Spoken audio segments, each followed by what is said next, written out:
afternoon. Thank you for joining me again here at Brave Embrace. This is a warm place we gather to inspire and encourage and recognize the brave in us all. I'm so glad you've joined me again today. I have someone very special to introduce you to. A few years ago, a friend of mine sent me an email and said there was a gentleman that was working on a project, and it was all based around one really tough question. She asked if we wanted to meet.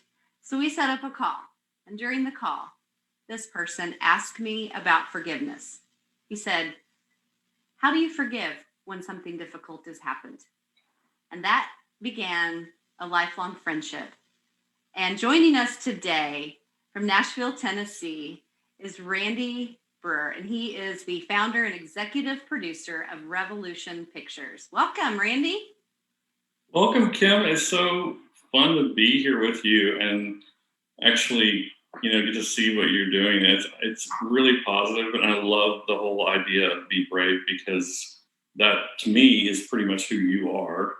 And when I did reach out to you so many years ago, I discovered that pretty quickly that what you're about and what so many go through. It takes people being brave. And so I love that you're doing this, that you're using your story and other people's stories to help move people forward, which is what I'm all about, and I love that.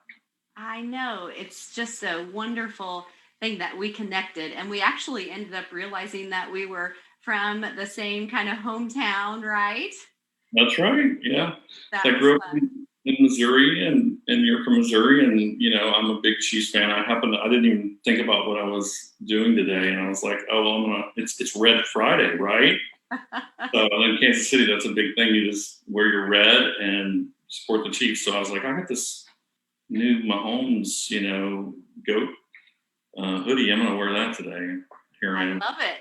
We'll put this back on and we'll tag him in it so he knows that we were endorsing his brave. That's right.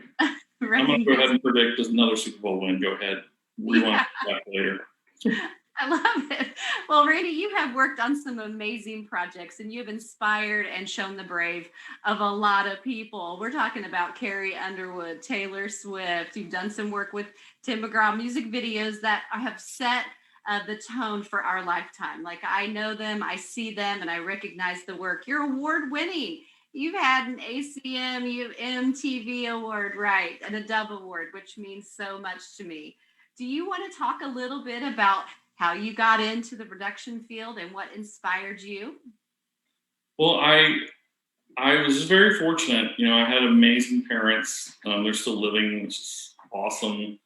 That were the kind of people that if I said, hey, I want to do this, they just came around and said, great, you can do that. You can do anything you want. And so when I was younger, that's kind of where I went. I was growing up in the 80s, and I had a VHS camera, and I just started making videos.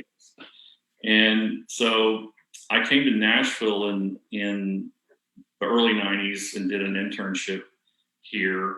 And after I graduated college, I'd gone to LA for a while, and I thought, I just don't really like it out here. I'm going to go back to Nashville, and was able to start my own production company in 1997. And it was completely based around music videos. That's what I wanted to do. And I started kind of in the Christian market doing music videos for Christian artists. And at that time, I was a big contemporary Christian kind of, lots of big music was coming out back then. Oh, yeah.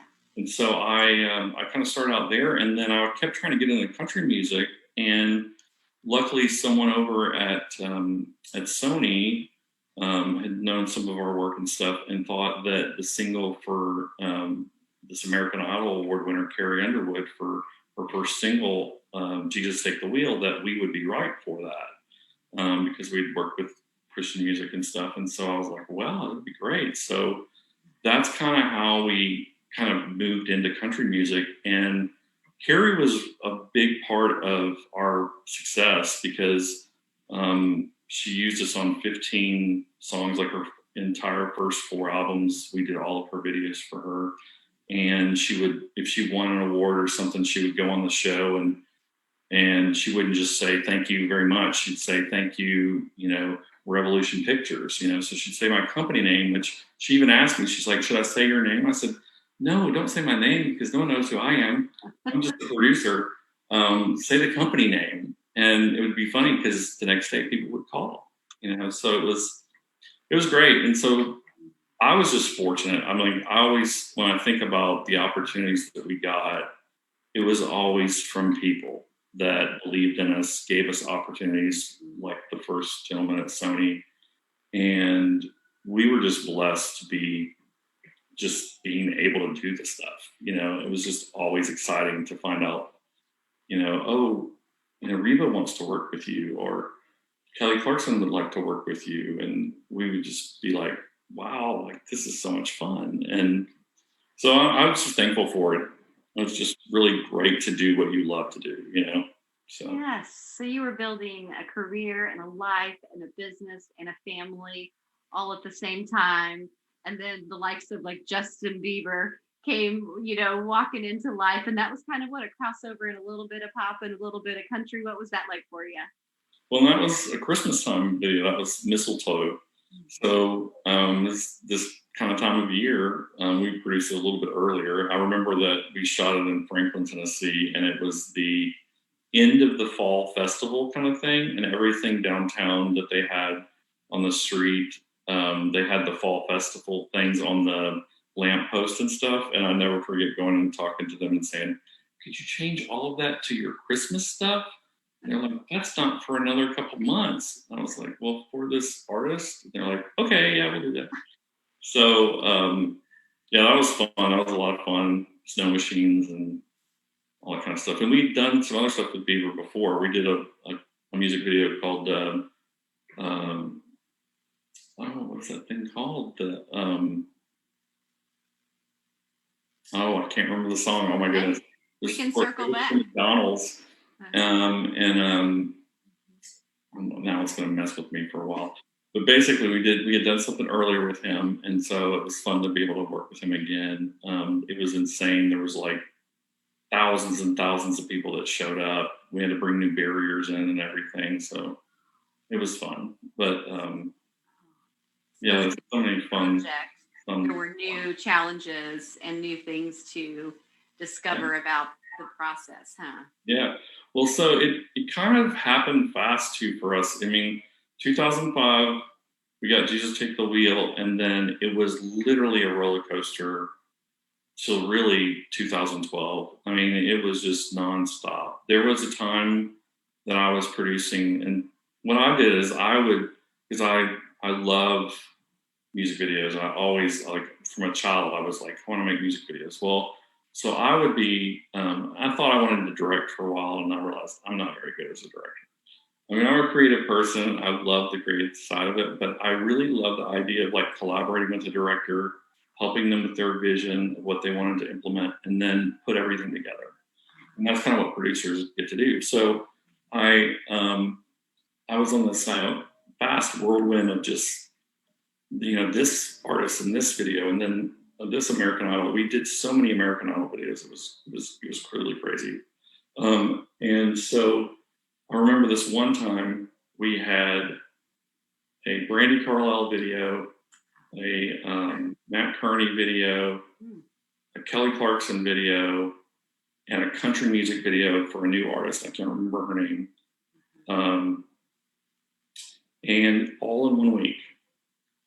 Now, you would think that a smart person would say, "Oh, I need to get other people to do these and spread these out." And I was like, "No, I'm just going to do them all.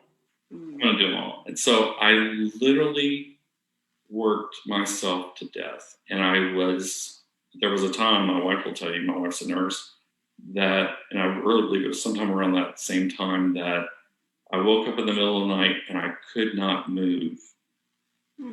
And it was nothing medical. It was nothing like that. She took me to the hospital, and I felt like I was paralyzed. I couldn't get out of bed. My brain was saying, "Get up," but my body wouldn't move.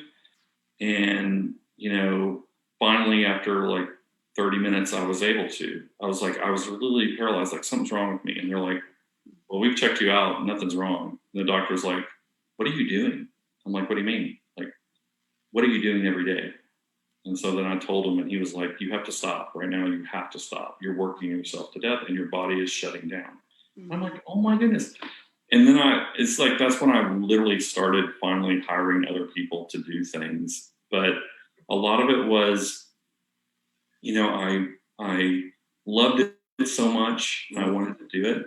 And I did kind of buy into that kind of thing of like, oh, I'm going to make as much money as I can for my family, and I'm going to put money away here, and we're going to kind of create this, thing for everybody, and we'll do really well. And, and I did buy into the ego side of it. I mean, obviously, there was some times I was a pretty sick person to be around because I couldn't have a conversation without me bringing up my resume, without me saying, oh, did you know I did this? Oh, and I also did that. Oh, and da da da. And my wife would be like, can we just talk about, what's going on with their family tonight and not bring up what you just did last week? And I'd be like, oh, but, and so I there was that time where I definitely kind of got to be one of those people that you're like, oh my gosh, like he's so full of himself.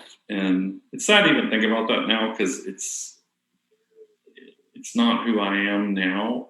I'm definitely a proud person of what I've been able to accomplish, but I have different vision now towards like, it's like I've told this story. I think I've told you this before, Kim. Is like I remember my son saying, or it was my daughter, one or the other, but there were some friends over, and one of them said, "Didn't your dad do that Taylor Swift video that Kanye did on the MTV Awards?"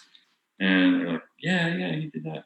And the kids started asking me, like, I was telling them everything I was doing. And then they left, and it just kind of hit me like, wow, it's getting me choked up. Do you want to be known for that? Mm. Is that what you want to be known for? Is some award on your wall? Is that what matters? And like, this is obviously from my mother and father because they're awesome people. And that instilling of like humble and what are you about and who are you going to be is coming out of my heart and saying, no, I don't want to be that. I want something else. And that's really where I started to go towards this thing you and I talked about was like, what could be Randy Brewer's legacy? What's something else that he could do with what he's been gifted with that is a bigger gift, it's a better gift, and that's when I said, I'm going to create content about forgiveness because I've had to deal with that. I've had to go through some things in my life that have been like that. So let it be known, like, I don't want at my funeral that to be the thing is, oh, look, he worked with all these people. He was a cool person.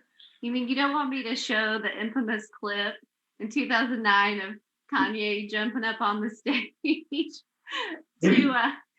to talk about the fact that another video should have won Video of the Year? Yeah. No, I don't really want that. I hope that's kind of a pop culture thing for those listening and watching. They may remember that day. But I get it. Well, you were teetering on like the success and a little bit of the ego and kind of taking in all that you were doing. And it was competing kind of with all that you are and who you'd been created to be. And as you just so beautifully said, how you wanted to be remembered and important to your family. Right. What a crossroads time for you that must have been. Yeah. And it's kind of like learning to balance those things and maturing. I'm 50 now. When I was doing those videos, I was much younger. And it's like a friend of mine told me, he's an architect, and he's like, Randy, there's nothing wrong with you talking about your buildings. He's like, I have to talk about my buildings every once in a while, but we don't want it to become what we're about. Mm-hmm. If it's like, well, I'm not a producer, like as a living. No, I'm a father, and this is what's my character. This is who I'm about. And he's like, and those other things, I mean, you've got to do it to get a job. And sometimes you've got to talk to a corporation and they like those stories about the artist, and that's how you get the job. Mm-hmm. That's kind of part of it. But if it becomes your reality, if it becomes everything, your identity is wrapped up in what you do, or your your core is starting to become kind of empty and loosely based around stuff like that, it's kind of dangerous. So I'm thankful that the things that I have gone about, when we talk about being brave, that I have been able to kind of get that back, kind of come back to that grounding that I've always, was given as a child, and just from examples in my own family of what character means and what it means, like it's like, I love the idea of being a promoter of people. Ah, Like what you do is like, it's so fun to just say, you know what, I've gotten to do some things, but you know what? I like to promote other people. And how can I help this director be able to do this week? How can I help, this person I just met that wants to get into business? How can I help them do something? That's more exciting. It's got more roots to it, right? Like there's a longer legacy of path of those things, than the other stuff. So wow. that's what I try to do every day. You just have I'm to go. thinking of that big tree growing and all that you've been building as your career's taking off in these ways that, it's hard to even dream about it going that direction, right? And you're building this beautiful family, but you're working in that creative mind, that creative side of yourself, and you've got this business growing as well. Can you talk a little bit about kind of what was going on? How were you balancing those two buckets, the creative and the business side? Well, I didn't balance them at all. I mean, what I did was I put 100% of what I love to do. And I was always like this. I still am like this to some extent. And what I mean by that is I tend to be a person that if I'm typing an email, I am 100% in that email. And if my wife walks by and says something to me, she knows that I will probably not hear it Mm. because I just tunnel vision it. And people that worked with me for a long time, they're like, if Randy's writing an email, or if Randy's kind of writing something, just wait till he finishes and then, speak to him. And so I would tunnel vision, and what you do, I mean, what do you do? When you do that, you're going to do what you love to do. Mm. So I would just spend all of my time being creative, creating content. And then I left the business to a friend of mine that, I had met from another um, place that production company that he worked for, and he did all the accounting for them and everything. Mm. And I had worked there briefly before I started my company. And so I was like, you know what? He knows what he's doing. He's done this kind of stuff in production. He can handle the business side of it.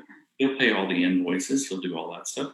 And I'll just deal with getting work and doing the work. And I didn't realize at the time that, you know, there was a lot of other things that I needed to be involved in. I mean, Mm. the thing of it this way is like, when that scenario of being super busy and doing all these shoots, um, he would just rush in and be like, hey, here's your taxes for this year, and you owe this much money. Just sign here, and sign here, and I'll mail this off to the government. And I was like, okay, sign. So I wasn't checking things. I wasn't looking into things. I just kind of like, there was no trust but verify, and a lot of that came from, and was my story as a child. Like I've told you before, Kim, is I had such an amazing childhood. I didn't have any kind of, weird, creepy coaches, or, the youth minister that was just like strange or anything. Everything just seemed almost like Leave It to Beaver. It was almost like I was on the Andy Griffith Show, because it just seemed like everywhere I turned, there was amazing people in my life. I mean, I am still connected to, my Bible teacher from elementary that I just adore, and she's in her 80s, and it just was like that. And so I went into the world with this like picture of um, everyone is like that. Everyone's looking out for you, and you'll do the same thing. You'll look out for people, and they'll look out for you, and everything will be like that. And And then there was the big boom as far as there was the, I don't know if we want to start talking about that now, but that's kind of where I had almost like a traumatic kind of shock to the system when um, in 2012, everything just seemed like it was going amazing. And then I'd had this introduction to a gentleman who was quite wealthy, and I had another friend that wanted to do movies, and he came to me and asked me, "Hey, um, can you help me get movies?" And I'm like, "I don't know how to do that." He's like, "But you're good with people. Can you help raise the money?" I'm like, "Okay, well, I mean, I guess I could raise the money. I mean, I can meet people so I thought, okay, yeah. So I did. So I went and met this gentleman who was wealthy, and I pitched this movie possibility. And he said he might be interested, and said he was interested in some other things. And he literally said, "I'm going to come to Nashville." He lived in Texas, and he was like, "I'm going to come to Nashville, and I want to see your place, and I'm going to do these things because I want to know more of your business." And so I went back and I told my friend that was running my business, I mean, pretty much, "Hey, this is amazing. Like, maybe I'm going to get to do a movie. Like, he wants to come to Nashville and he wants to check everything out." And well, what I didn't know was that panicked my friend. Like, in his mind, it was like, wait a second, some guy's going to come in and may want to invest in Randy and this company. Well, then they might look at the books.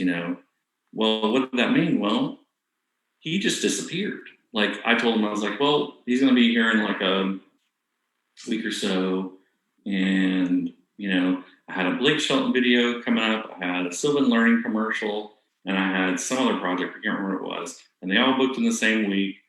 So I had a good amount of money in the bank because you get these big deposits in, and then, you shoot the projects and then you pay everybody and then they pay you the final payment. Well, we had all these things going on, and the bank called and was like, "Hey, you are overdrawn." And I'm like, "What?" Like, "Yeah, you're negative 300,000." Whoa. And I'm like, "What?" And A bomb went off in your Mayberry. yeah, it was like, wait a second, what's going on? And I had no clue. And I thought, well, there's a problem. And I went down to the bank, and then I realized I didn't know any of the passwords. I didn't know anything. Like, everything I thought I knew wasn't working. And about 2 weeks passed, literally 2 weeks. Think of that. People are calling me saying, "Where's our money now?" Because I owe people money. I'm calling, trying to find where is my friend. And I'm calling other people now, starting to say, "I don't know what's going on." Well, so out of the blue, I was like in my office. It was like 5 o'clock at the end of the day. I'm thinking about all kinds of other things, and in walks my friend, and he's like highly emotional right off the bat, and he like gets on his hands and knees, and he's like, "Show this to your friend." And I was like, "Who?" And he's like, the the, the investor.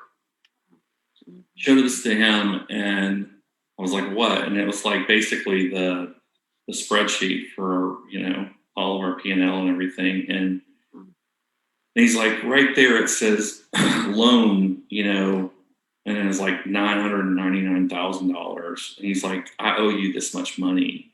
And I was like, "What?"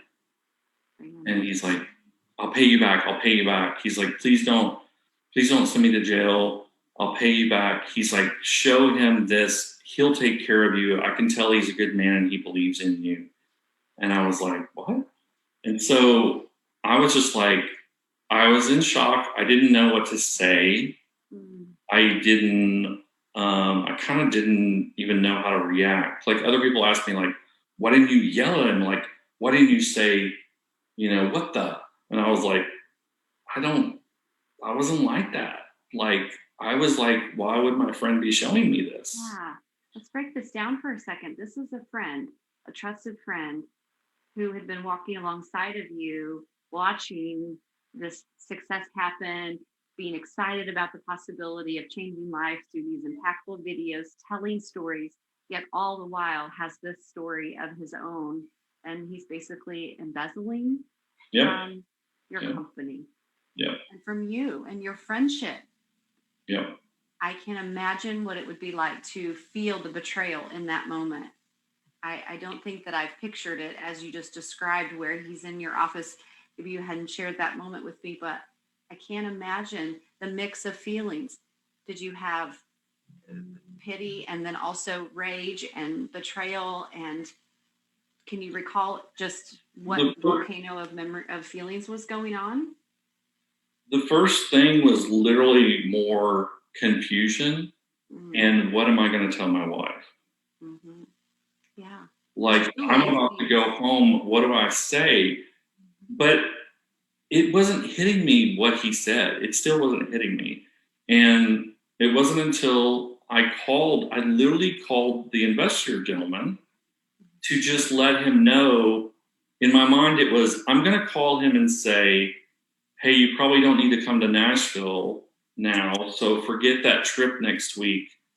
Um, I just found out, and I don't even know what the word embezzlement meant at the time. I was just like, I just found out that my friend who runs my business took some money from my company, and we're not in a good place. And so just thank you for being interested, but I don't want you to waste your time.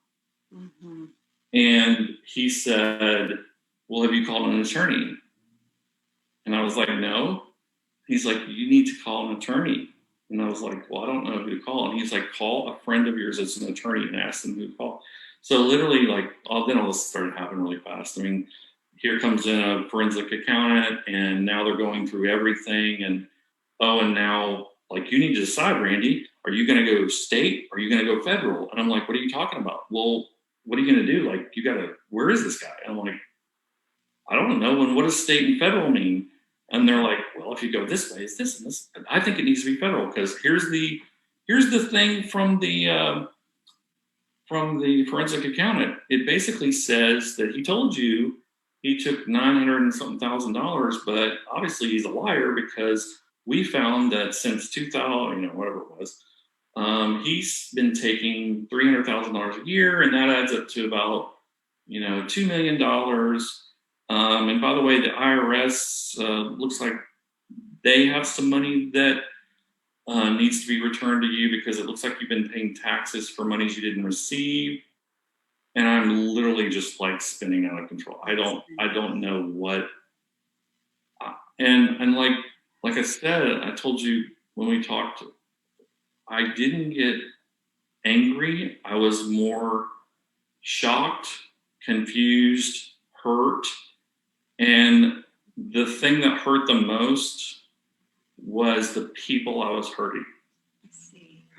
See, it's profound. And I, I feel that emotion with you because you're feeling like somehow you failed people and projects and a business and your family. And that's at the core of violation, isn't it? That's when being brave really has to stand up or sit down. And it sounds like you found a way to stand into that brave. Tell me a little bit more about that. Well, it was a miracle. I mean, really.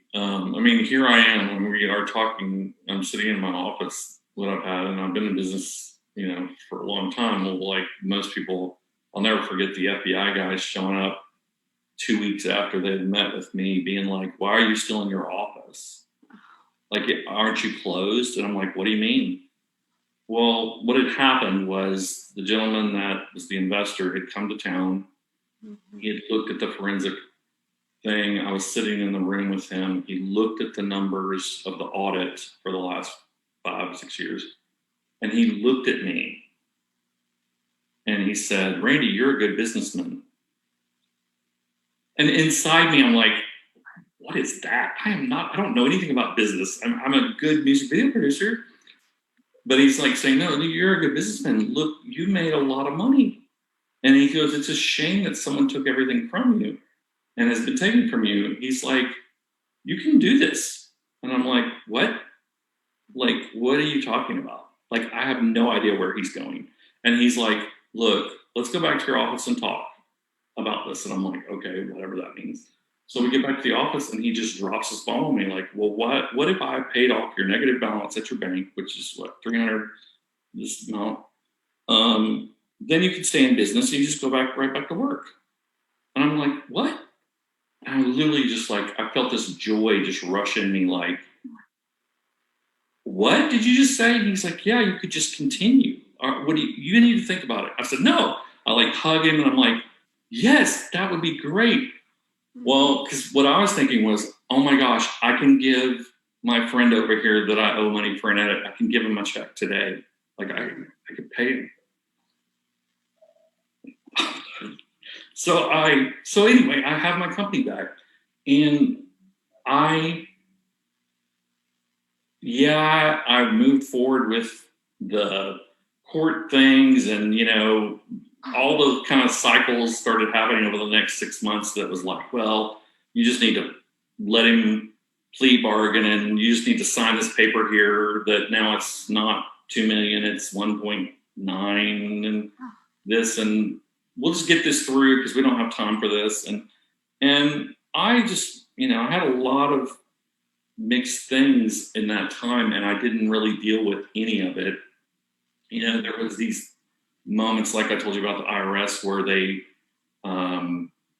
it was revealed to me that the IRS, federal government, owed me all this money, $300,000, and I had this crazy like rage sitting in the DA's office when I asked the IRS guy, well, I mean, okay, great, you'll return the money, and that'll be great because then I can go pay the investor off because I don't own my company anymore. Right. He bought it, and I got to pay him that money back. And they're like, no, it doesn't work that way, Randy. And I'm like, what? And they're like, no, only for the last 2 years of stuff we could prove, but the bulk of the money was taken before that. So yeah, you won't be getting that much back. So I was like, how was anger, and I just lashed out at the guy. It was terrible. Poor IRS guy, huh? Yeah, poor IRS guy. And I just took all this anger out of him, and but I didn't realize that no one even really pulled me aside. I mean, as FBI guys in the room, nobody pulled me aside and said, "Have you talked to anybody? Like, have you thought about what happened to you? Have you sat down?" No one did. It was just like the gentleman gave me the money. I paid everybody back, and I went right back to work. And I didn't really hit me, Kim, until the following year. I signed the paperwork because it's always cleaner to sell a business after January 1st. I signed the paperwork, and I realized, oh my gosh, I wasn't mad at the gentleman for helping me stay in business, but I realized I was signing a piece of paper that said I didn't own the business anymore. So the business I built, I own, and the rest of the paper said, once you pay me back, then you have your business back, right? Well, that's a great opportunity. But what I felt at the moment, because I had not gone to counseling, I hadn't dealt with anything, was, oh my gosh, now he's taken the whole company from me. He not only took the money, he's taken the whole company from me. And so when I would go, and I would do well, I mean, I worked hard, and they would come to me, these amazing people that he put around me, and they'd say, Randy, you did really good. Do you want to pay $50,000 this month on your loan so that you can keep going? Like, look, you still have this much money for everything else, but what about 50,000? And I'd be like, I have that much. I can do that. They say, yeah. So operating in survival mode. Yeah, exactly. Mm-hmm. So I remember though this moment of writing this $50,000 check and feeling this anger in me, and going, well, why am I angry? And getting in my car and like talking to God and being like, why am I angry? Like, who am I angry at? Like, I'm not angry at him. He saved my company. Like, and then it hit me like, oh, I'm feeling like I'm something else is being stolen from me. Like I'm having to buy my company back. So I went back to that thing. Well, it was just this whole like feeling of victimization started to kind of come over me of like, I am this victim. I've been taken advantage of, which all is true. But what I'm saying is I went to a kind of a like a sad place where because I wasn't dealing with things. I wasn't focused on the joy of the goodness of everything that was happening. I just couldn't do it. I was in this dark place that focused on my victimization. Yes, stuck. So I at those times I remember kind of like replaying an old record over and over again. And it's like people would say, I had a friend who was a really close friend, and he told me, he's like, hey, you kind of talk about that too much. I'm like, what? Like, what happened to you? Like, that was 2 years ago. And I'm like, yeah, but I mean, that's happened to me, And I didn't realize that it was becoming the thing. Like, random people are coming in, and within 30 minutes, I'm telling them the story. And they're like, I was going to do business with you. I don't know if I want to do business with you. Like, and I'll probably freak some people out for sure. But it had woven its way into the core of everything you were doing. Right. And somehow you needed to break some of those cords. But how did you begin to do that? So the gentleman that helped me, I'll never forget it. I got mad at Christmas at the end of this. I think it was like the end of the first year or the second year. It was probably the second year of him and me paying him back. I got mad because he gave a bonus to someone. And I mean, I don't have any power. I don't own the company. Because he's running operations. He's running it. I'm basically an employee. So I called him up on the phone. I'm totally triggered. Like, I'm totally triggered. I find out that someone else is getting the bonus. Now, figure this. In my mind, it's like, wait a second. Well, I brought in a couple $1 million this year. I've worked hard. But I'm not going to get a bonus because what? I owe him all this money. So, I mean, that is like, doesn't make sense, right? Kept layering on the trauma and the betrayal. Yeah. And the loss of what had happened. Sure. Exactly. Yeah. So I lash out at him, which was so sad. And I'm so mad at him. Well, then a few days pass, and a friend of mine that was kind of an amazing person in my life at the time, and he was like, Randy, like, you really need to apologize. Like, that's really on you. And I'm like, what? Yeah, that's on you, bro. Yeah. And I'm like, okay. So I go and I have this conversation, and in this conversation, he says to me, what you really need to do is you need to go deal with this, because you'll never be the businessman that I want you to be and that you want to be until you deal with this anger. And it's coming out on other people, and it's becoming your story. That's not good.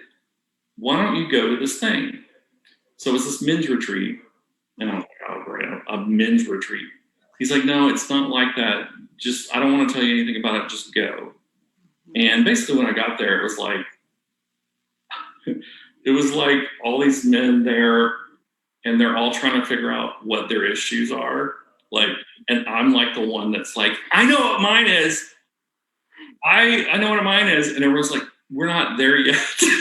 Slow down, bro. You're like, you gotta go through the process. Yeah. Like, I've been through the process for 2 years. Like, I'm ready. I hate this guy, but I don't know what to do with it. I don't know what the problem is. I haven't that defining moment, right? You're ready to sit in the corner.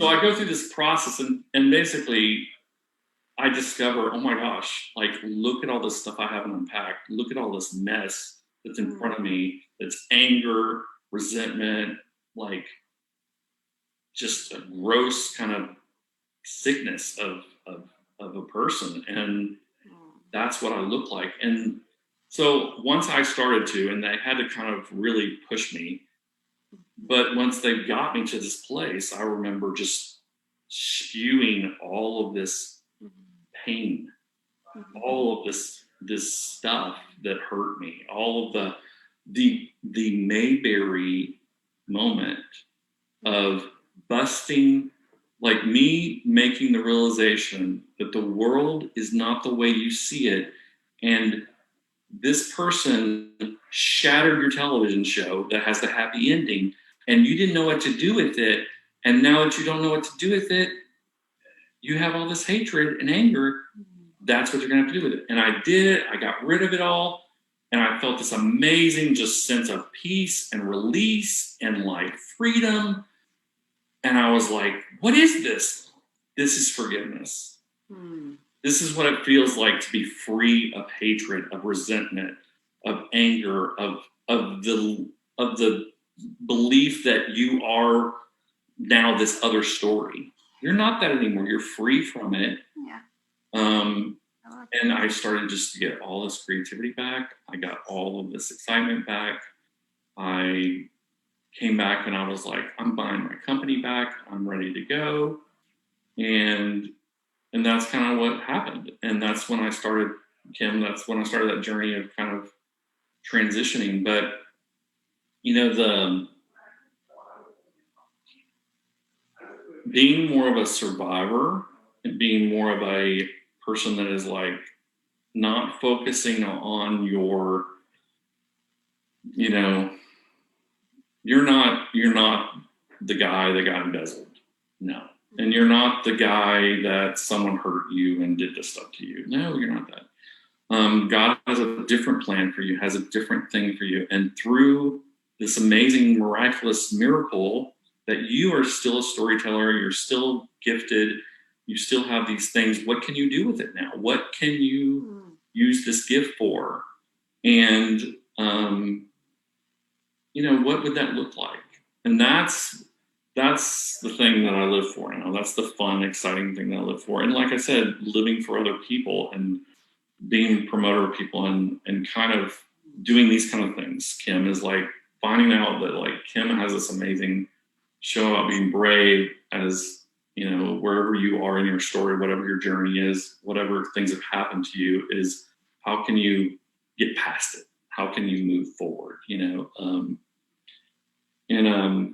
so that's kind of like, you know, the things that if I think back, I don't know, Kim, if you have questions, please throw a question at me. But well, what I'm excited about is, in knowing you, I've been able to understand that different hurts and losses, they all boil down to the same, you know, troubles, and we get hope lost, and we get stuck, and we need people like each other to recognize brave in moments, to encourage healing. And I know you engaged in counseling, you leaned into your faith life, you really reached out to people and took their feedback as well. When the friend told you, hey, you're not the same guy you've been, you were willing. And that's where I want us to meet people with this show, is to recognize that, you know, being brave comes in moments. And when we can inspire it and recognize it in each other, then I think we're all healthier, and we can rewrite our story, which you so eloquently said. And I love that. I think that there is a few questions, maybe, or comments that have come in. Do you mind if go for it? If I ask you or reflect those? So Rachel says, dang, so sorry that happened to you, but very happy that you have overcome. And Tiffany says, embrace that. It's so happy to see you embracing it. I'll tell you, in some of our interactions when we have been working on projects together around forgiveness, you asked me 3 really tough questions. And I'm going to ask those questions to you, okay? Sure. So hopefully you won't mind me turning the tables back on you. No, please do. Please. Okay. You asked me 3 things in regards to healing and moving on. I'll say all 3, and then you can get a chance to answer. You asked me, what are you willing to say? Right. What are you afraid to say? Right. And what do you need to say? Right. that's wisdom, right? That's going deep. Absolutely. And it's stuff that is a daily thing. Like I literally talk about this with people is living a forgiven life. Okay, so if you're a person of faith, you have accepted possibly forgiveness, and you've taken on this forgiveness. And so, well, now, okay, I've been forgiven and I feel good about it. Jesus is saving me. Well, that's awesome. Well, but what if you are not, living a forgiving life? Because what? Someone just hurt you and it's not Mayberry. So what do I need to say? Like, and how do I need to handle this? Am I going to get triggered because now they've done that thing, they've crossed that thing, they've said things that they shouldn't say, or they've done horribly terrible things? And it's going to happen. I mean, it's going to happen. Some small little things are going to happen. It's like I talk about it all the time. It's like small forgiveness and big forgiveness. But when you get to the big forgiveness, these kind of things, it's like, what do I need to say? Well, if I'm thinking about David right now, who's the gentleman that he went to jail for 51 months. He was paroled early. He pays restitution of $1.9 million. And I basically get checks every blue moon. The biggest one I've ever gotten is $600. I think probably the total is maybe $2,000 since 2012. So it's not going to ever be right. It's never going to be different. So obviously I could lean into that really fast, but I'm not doing that. If I think about David, what do I need to say to him? Well, I had to come to that place of like, you know what? And I really want to do this someday. I really hope I can do this someday. I want to do this. Is David, I know you have a story too. And I hope your story can be redeemed. And I hope I've forgiven you. But like I learned is it's just something I hope for that person, but you do forgiveness for yourself. You don't do it for them. I'm not going to worry about him. I'm not worried about someone that's hurt me, which I think it's good to have that heart that you want them to come to that place. At the same time, like you really want to be able to say, David, I forgave you. I've let this go. I know I don't know what all the things you were dealing with at the time, but I know that probably whatever those things were, they're things that I may have done differently to other people in my life, that I was dealing with something else. And so I know that we all have that stuff. And I just want you to know you're forgiven. And for me, that's all I really like, even saying it out loud, that's all I've ever really needed to say. I don't need anything back. I don't need to hear the whole story. Like I used to I want to know everything he did. I want to know, like, where did he spend the money? But when you kind of can really determine those things, you can clearly kind of identify if you're, am I saying this out of truth that I want the best, am I saying this out of some kind of like, there's still some things there, because it's a process. Forgiveness is a process. It's not instantaneous. It's not even like, I've had a few things. How much time do we have left? We're good. We have 10 minutes left. Okay. So I've really learned that the Lord wants me to learn forgiveness many times. Oh. It's been very interesting. I won't go into them because we only have 10 minutes. But you got saved by the bell, huh? I have, yes. So I've had really crazy other stories in my life that I've been able to forgive. I've had stuff in my business where I had agreements with people, other creative people. I'm going to do these things for you, and in return, you're going to do these things for me, right? And that Mayberry world in my head is, well, they'll do the right thing, right? Well, there's been a few times in my business where people didn't do the right thing. I did my thing, they didn't do the right thing. Well, my goodness, if you add those up, it's a lot of them, like a couple different times. Well, there will be these times where I'll just get triggered on that. And I have to literally kind of come back to this place of going, wait a second, that is kind of creating this world of, I wish things were different, or why didn't they do that right, or and it's trying to control the other person. It's that thing of like, well, I want them to be like this, and I want them to come back and call me and say they were wrong, and I want to hear that because I need them to do that so then I can be okay. Like, no, hold on. You've already said that you forgave David without even being able to see him. Like, I couldn't even say it to him. I had to do it just like I'm doing it right now. I don't know where they're at, but I'm doing it for me. And so it's a process that you have to go through. You might have to go through it at different times, but you've got to keep in mind that it's for you, and you've got to say the things that you need to say. Get the things out that you need to say. If it's anger, a lot of times it's anger first. I've met lots of people that have come and sat in my office, and they're like, we're going to have a conversation. And I can tell they're just at the place where they are pissed off. They're angry. And I tell them, this is great. And they're like, what? And I'm like, this is great. You are very angry. I need you to get all of that out. I need you to start talking to people. I need you to vent. And you can't expect people, and this is a problem with especially believers, is we want to go to people right away and we'd be like, Kim, you just need to forgive them. You need to forgive them, Kim. Well, you're not even there. You're not even mad. You're not even, or like me, you didn't even know how to process it.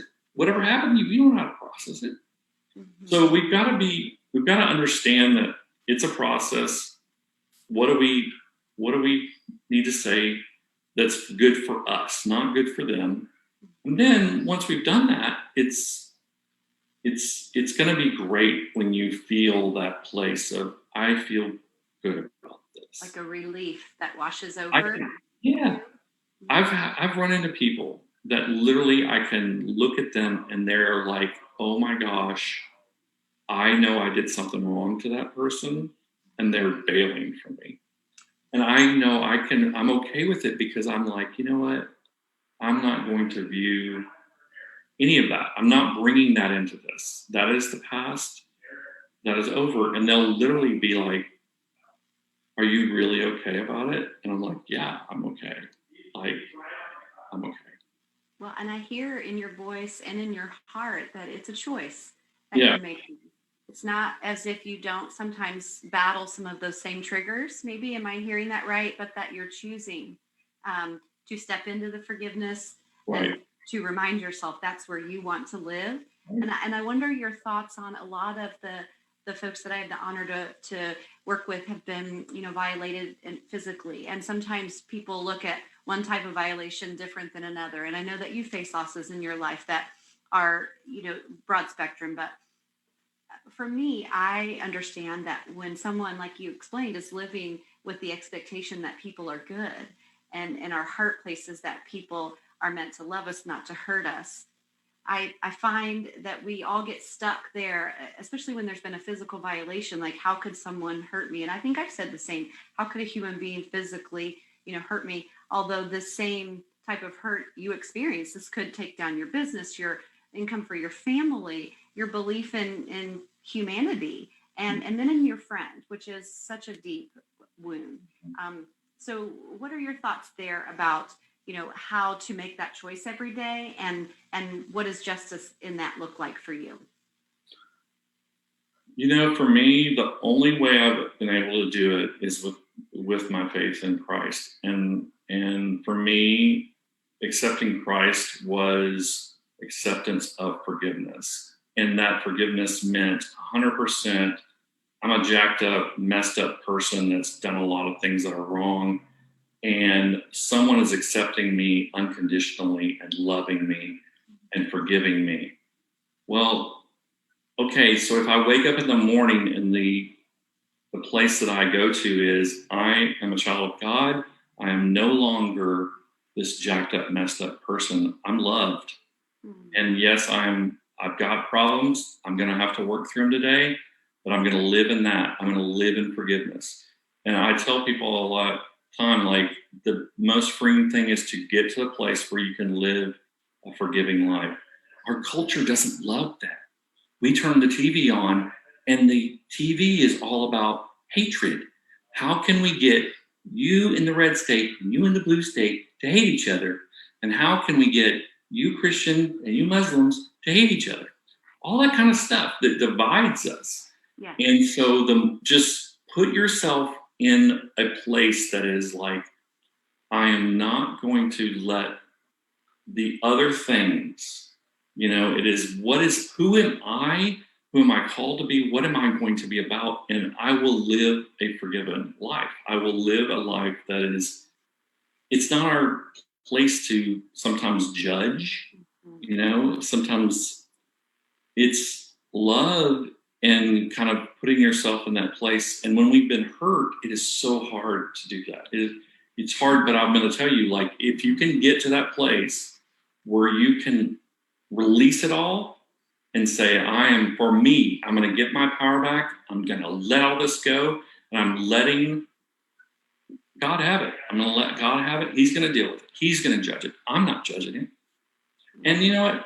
For me, I'm hoping, the best for everyone, just like I know you do, Kim. It's like we all have a heart for people. We have a heart for the people that even have harmed us. But at the end of the day, we have to be the ones that take the power back. Because that's the thing is, when we do that, then Kim does a show like this. When we do that, then Randy's going to create content that's going to help people and be positive, right? And so whoever you are, whatever gift you have, I don't care what it is. I don't care if you're an accountant. Like, if you're an accountant, then you take this story and you're like, I can be the most honest accountant. I can be the best accountant. I can help all these people because I'm giving the gift of honesty. And that's something God can use beautiful in a beautiful way. So I love it. It's so exciting. Randy, you've been an amazing guest today. I'll tell you, these types of stories born out of difficult moments, these compelling stories of courage are why we are all joining together to recognize and embrace the brave. I know you've got future projects that will surround the topic of forgiveness and adoption and some really family oriented projects, but we're going to close today by airing the montage of your 20 years of wonderful, inspired content to the world so that our viewers can see. We've posted your social hashtags on and your website, so I know they can follow up with you. And I hope that we get a chance to visit again. So I've certainly enjoyed hearing your journey and also helping recognize the moments where you chose to be brave. thank you. Thank you, Randy, so much. So thanks everyone for watching. We're going to watch that montage as we say goodbye today. Thank you.